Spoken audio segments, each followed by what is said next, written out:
This was a good weekend. We got a Giannis bobblehead, 1-2 out of 3 against the Reds. Quite frankly, the Brewers kind of saved the weekend for Wisconsin. Sorry, Packers and Badgers fans. All right, Brewers back on track. Let's talk about it next. You are Locked On Brewers, your daily Milwaukee Brewers podcast. Part of the Locked On Podcast Network, your team every day.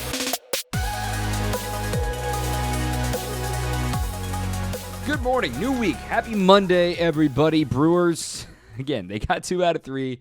As bad as Friday was, they're back on track, beating the team they're supposed to beat. I'm Dominic Cotroneo. This is Locked On Brewers, your only daily podcast, Monday through Friday, dedicated to the Brew Crew all season long. I'm also the post-game host on WTMJ for Brewers Extra Innings, and I'm the statistician on Bally Sports Wisconsin. I'm at just about every single game. You can follow us on Twitter at Locked On Brewers or myself at Dom_Cotroneo. It's been a while since I've asked, but hey, if you're new to the pod, if you just arrived, drop a rating. If you're on Spotify, a little 5-star helps. If you're on Apple Pod, drop a review. It really goes a longer way than you may expect. I read all the comments on YouTube. I know I don't respond to many of them, but I do appreciate everyone's input, and I try to take some inspiration from the comments there into what we put into the show. So your participation is greatly appreciated on this show. Okay, Brewers get back on track. It got stressful in the ninth, in that ninth inning with Devin Williams, but it wasn't all his fault. 7-6 victory. Shout out to Rowdy. Shout out to Willy. And now it's real. This is how we're going to start things off every day the rest of the season. 21 games to go. All right, 21 to go. They're 2 games back of a playoff spot, technically 3 because of tiebreaker scenarios. The Padres lost to the Dodgers. They lost the series. The Brewers gained 2 games on them over the weekend. But now it gets real. The Brewers have the Cardinals starting tomorrow, a 2-game set for the last ones down in St. Louis.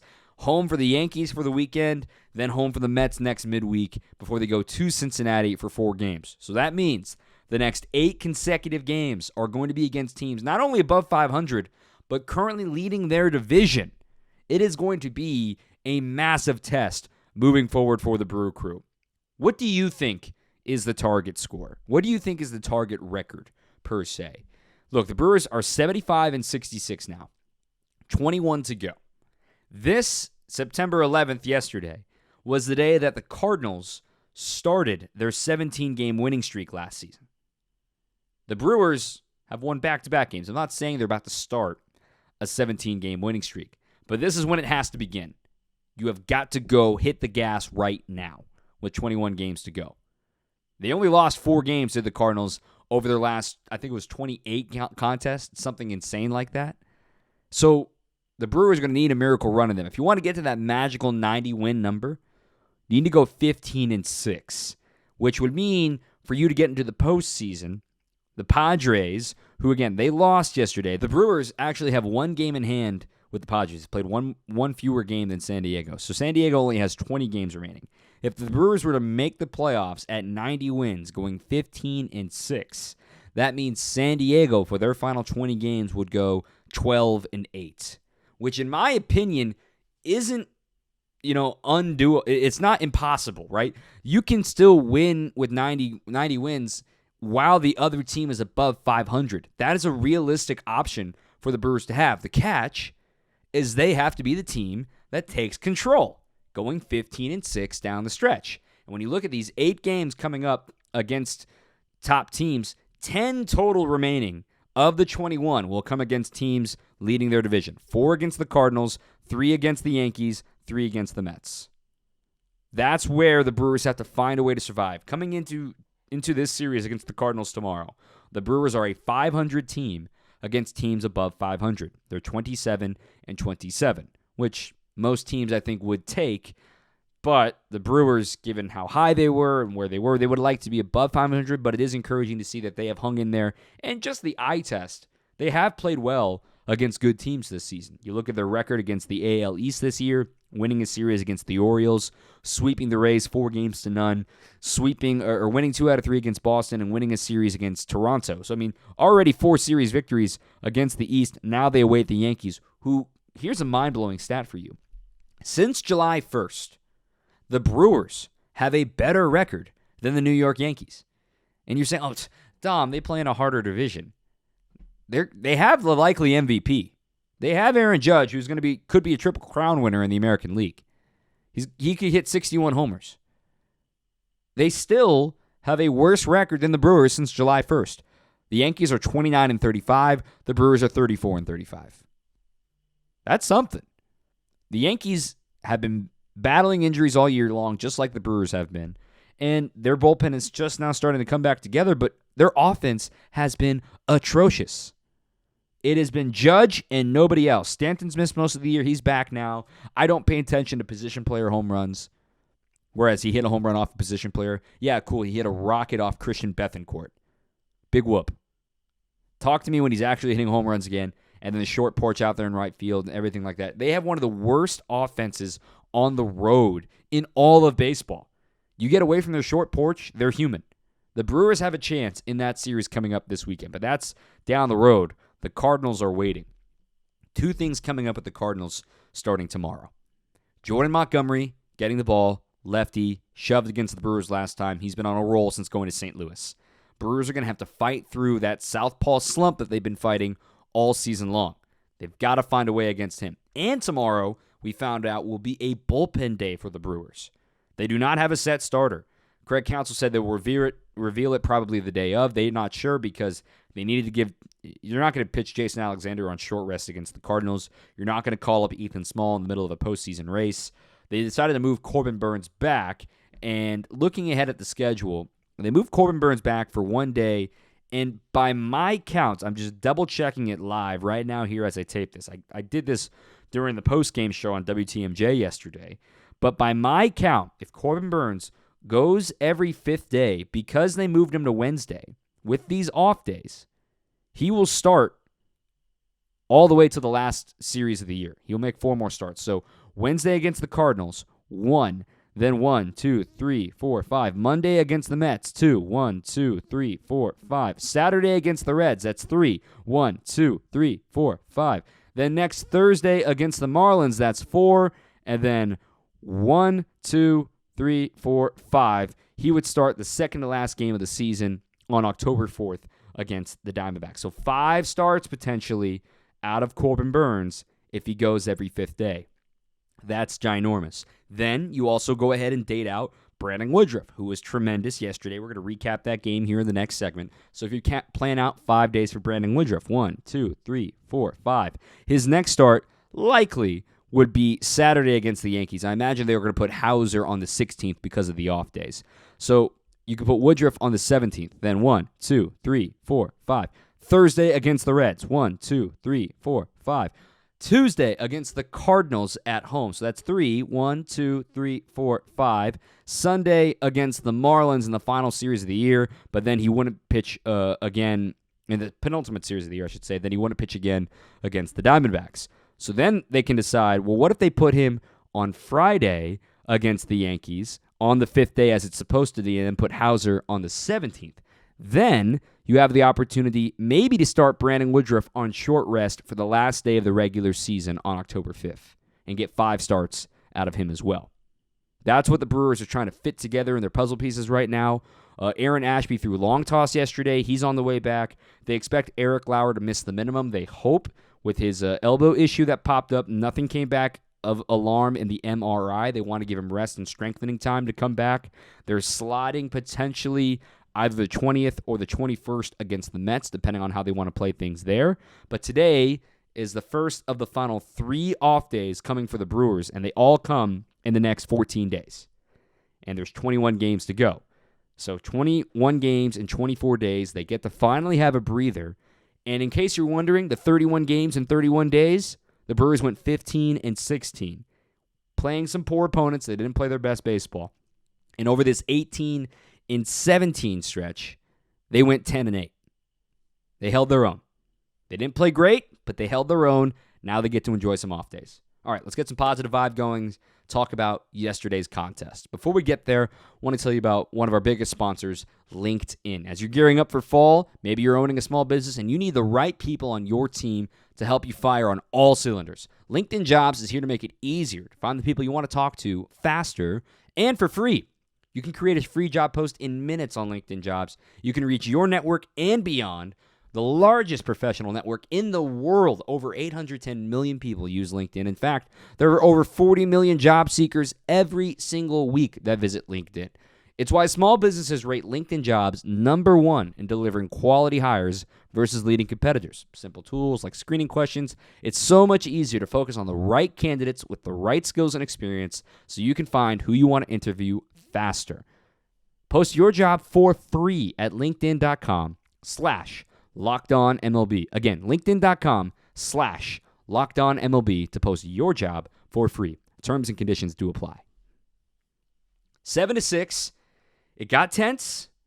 Reds made it interesting, but the offense showed up for the Brewers in certain aspects. Rowdy Tellez, have yourself a day. 10th career multi-homer game. He's got 30 homers for the first time in his career. He's playing everyday baseball. The Brewers have been very, very excited to see his development. I did talk about on the pregame show yesterday on WTMJ that he's only missed 8 games this year. 8, where he's had the total day off. And this is the first time he has played every day in his career. It catches up to your body. And to have a day like this yesterday, with 3 extra base hits, 2 homers and a double, that certainly gives yourself some new life. You feel a little lighter. You feel a little better walking around the clubhouse. He needed that bad. Again, 10th career multi-homer game. Both homers were clutch shots. And it's the 5th time this season he's got a multiple homer game. I tweeted this as well, at Dom_Catronio. Real quick, who do you think has the most multi-homer games in a single season in Brewers history? I'll give you 5 seconds. 5, 4, 3, 2, 1. Duh. Robin Yount. Guess what year? 5, 4, 3, 2, 1. Duh. 1982. All right, was that really that hard? 7 multi-hit games, or multi-homer games, for Robin Yount in 1982. That is the all-time Brewer record. Now Rowdy has 5. Most recently to have 6. Richie Sexson had 6 in 2001. Also, Ryan Braun did it twice in 2012 and 2016. And, of course, in 1982, Gorman Thomas also did it. But Rowdy joins an eclectic crew here, with Christian Yelich last doing it in 2019 with 5 multi-homer games in a single season. Also, Chris Davis did it in 2015. Jeremy Burnitz did it in 2001. It's a pretty good crowd here for Rowdy Tellez to join with 5 multi-homer games this season for the Brewers. Congrats to him. Also, record chasing the kid Robin Yount, Willy Adames. He hit number 27 and number 28 on his homers over the weekend against the Reds, so he's now 1 homer shy of tying Robin Yount for the most homers by a Brewers shortstop in franchise history. No Brewers shortstop has ever hit 30. His next one will tie Robin, and then if he gets 30, he'll have the record all alone. And mind you, Willie missed a month with an ankle injury. And Hunter Renfroe, who's got 26 homers, he missed a little over a month with his injuries this year. Imagine the Brewer offense right now if both of those guys didn't miss any time. Speaking of guys who haven't had a day off, Willie's only games that he's missed were the games on the IL. He missed those 22 games. That's it. He has played every single game. Started every single game that he was active for. That is worth something for Willy Adames, too. He's going to try to play all 162 next year, I imagine. As he stated, that was his desire right before he got hurt, ironically enough, in Miami earlier this year. He wants to play. He's in there every day. He's playing near Gold Glove caliber defense. What a captain for the Brewers. They got out and running early in this game. Rowdy Tellez, 3 batters in, ropes a double down the right field line. Brewers up 2-0 against Justin Dunn. In the top of that inning, Brandon Woodruff had struck out the side. So you're sitting here thinking, whew, exhale. Finally, the Brewers are playing like the Brewers are supposed to against the Reds. And then the bottom of the order for the Reds, a couple of doinks, a couple of hits, and you blink, and it's suddenly 2-2.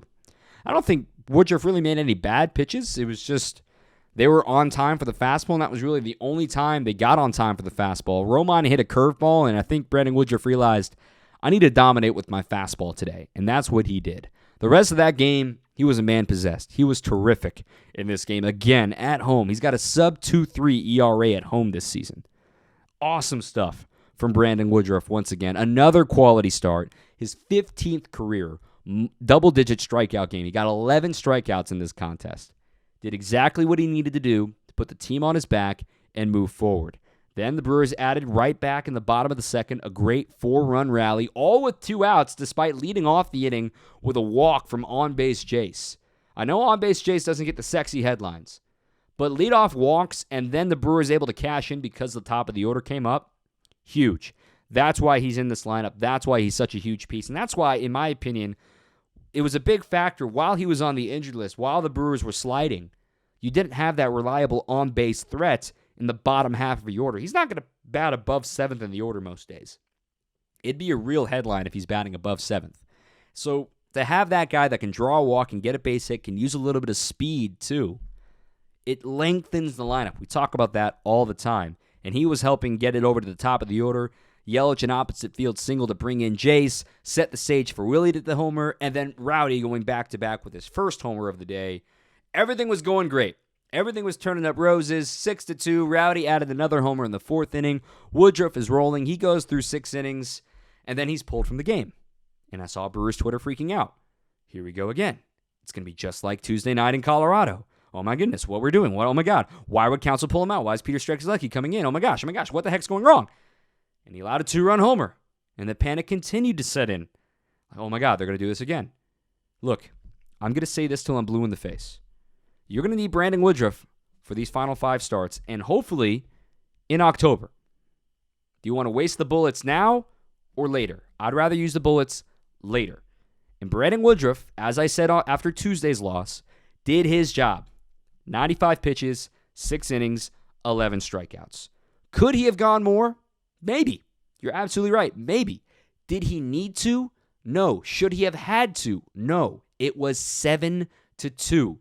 And at home, you need to trust your bullpen enough, and especially the B-tier guys, the Strzelecki's, the Suitors, the Perdomos, the Trevor Kellys, the Justin Topas, to get you through this game without getting it close.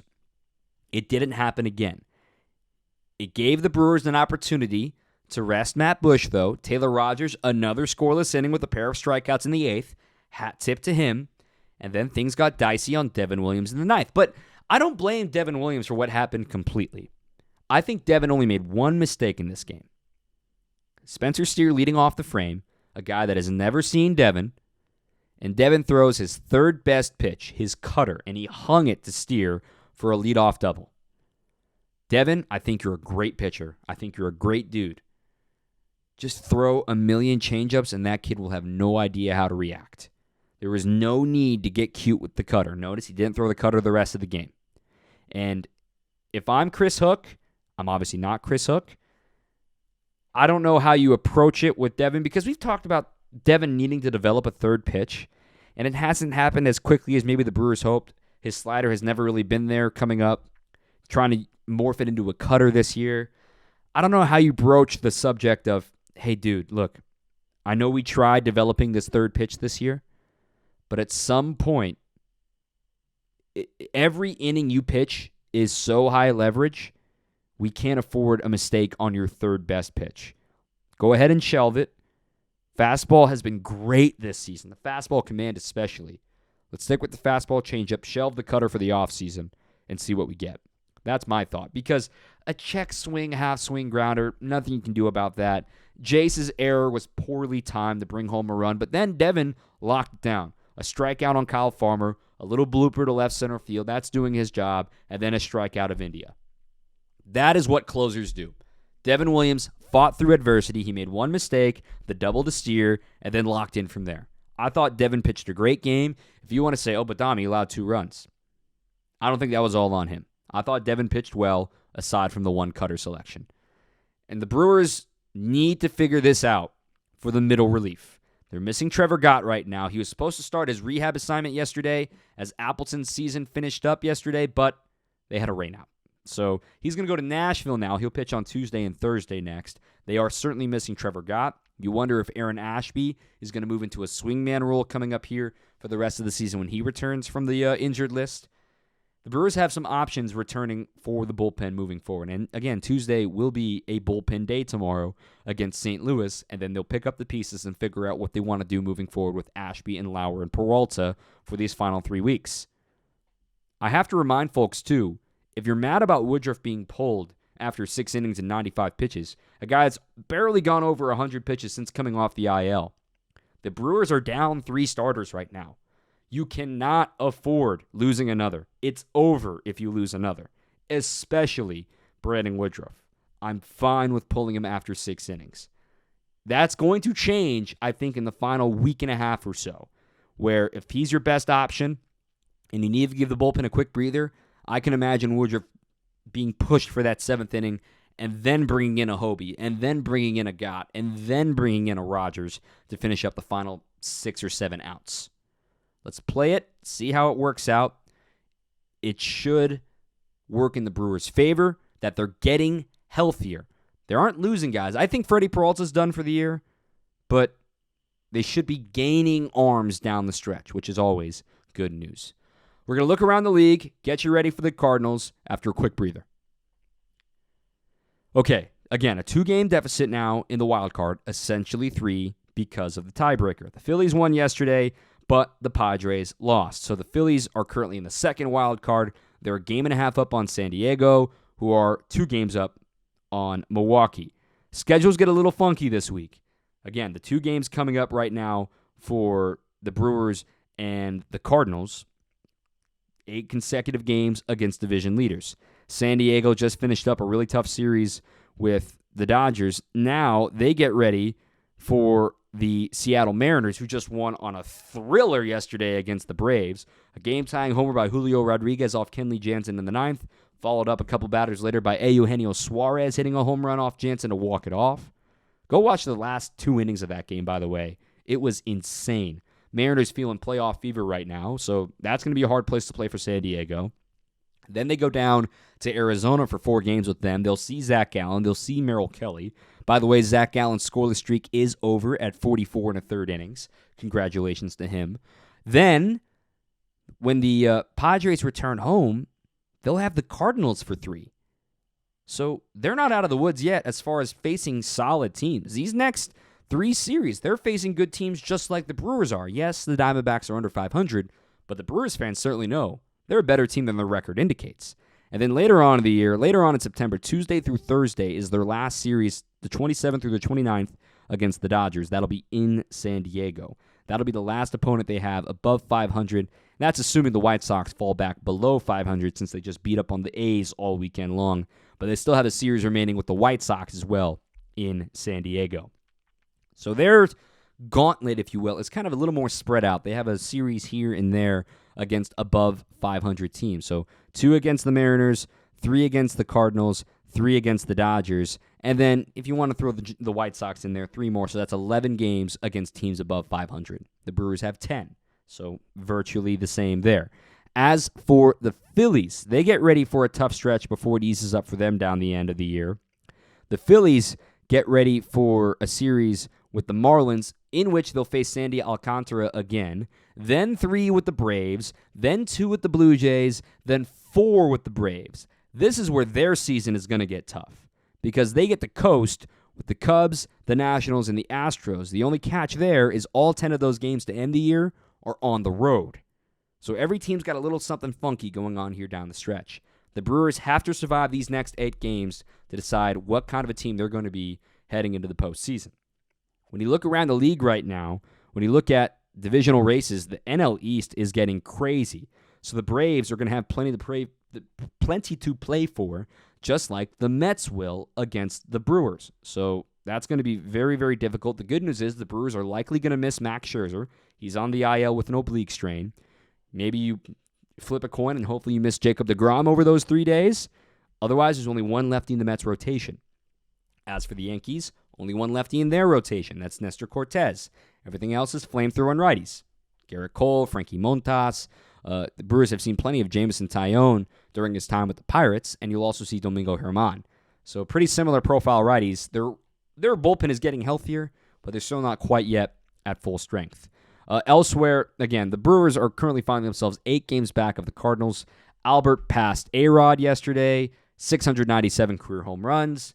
The Brewers are certainly hoping they're not going to be the team that allows the home run number 700 to Albert, but they got 4 more games head-to-head, so they're hoping to avoid that, and they have to deal with the pageantry in 2 fashions.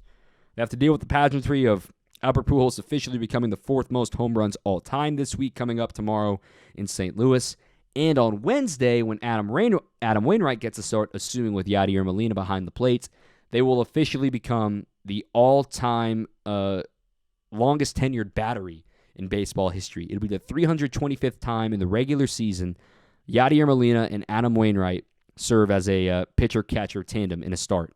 And that will be the most in baseball history, so there'll be, I imagine, a ceremony and an award for that, for Waino and for Yadi. Thank goodness it's the end for Yadi and for Albert Pujols. Wainwright, again, has not stated his intentions for what he wants to do next season. Brewers are not going to win the Central. They're 8 games back with only 4 head-to-head. I said all season long that it was going to come down to the last week. Turns out it didn't. The Cardinals I've been playing the best baseball in the second half in all of Major League Baseball. Hat tip to them.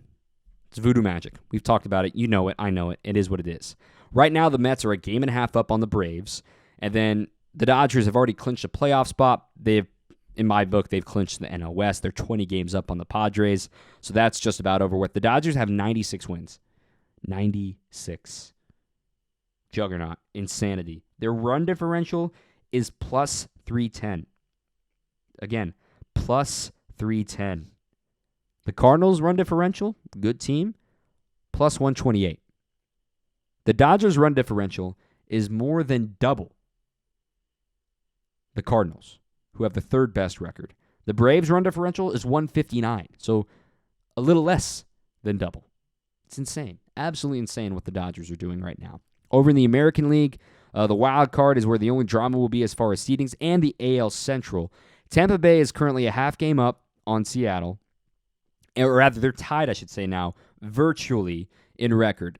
Seattle has 2 games in hand over Tampa Bay, 79-61. Tampa Bay is 78-60. They're both a half game up on Toronto, and that 3rd spot is 5.5 games clear of Baltimore. So it looks like Baltimore, they probably will finish above 500, but they will not make the postseason, which has been a fun story for them.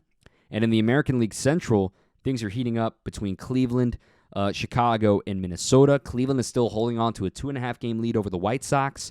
And then Minnesota, on a free fall all of a sudden, they're 4.5 games back, and they're under 500 now. They're 69-70 as we begin play today. So the AL Central is really the only drama in the American League. Tampa Bay is 5.5 back now. The Yankees, I don't think they're going to have enough time to catch New York.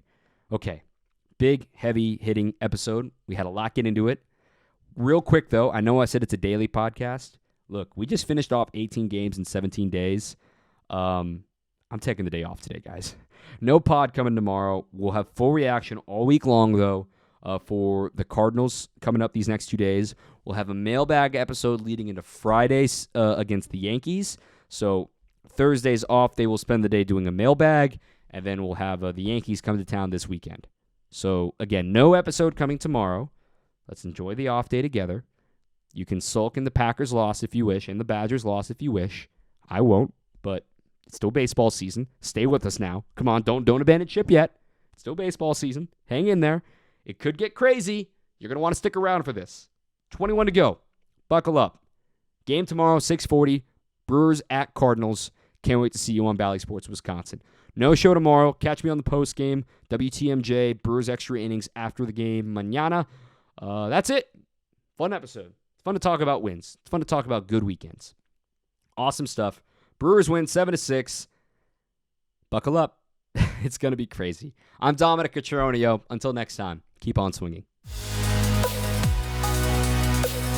You are Locked On Brewers, your daily Milwaukee Brewers podcast. Part of the Locked On Podcast Network, your team every day.